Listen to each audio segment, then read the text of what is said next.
আসসালামু আলাইকুম এভরিওয়ান। আজকে আপনাদের সঙ্গে একটা মজার রেসিপি শেয়ার করব।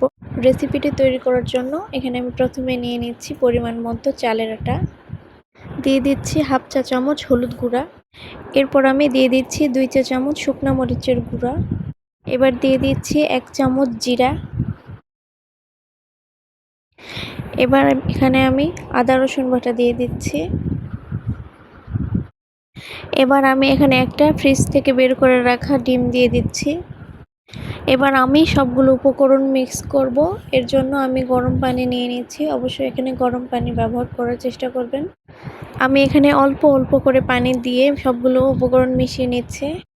সুন্দর করে সবগুলো উপকরণ মিশিয়ে নেব। আমার ভিডিওতে যদি নতুন হয়ে থাকেন তাহলে অবশ্যই সাবস্ক্রাইব করবেন পরবর্তী ভিডিও পাওয়ার জন্য। এখানে আমি অল্প অল্প করে গরম পানি দিয়ে সবগুলো উপকরণ মিশিয়ে নিয়েছি। এবার আমি এখানে দিয়ে দিচ্ছি পরিমাণ মতো লবণ। এবার একটা কড়াইয়ে তেল দিয়ে নিয়েছি।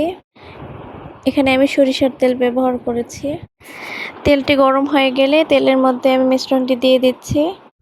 আমি এগুলো একই নিয়মে সবগুলো ভেজে নেব।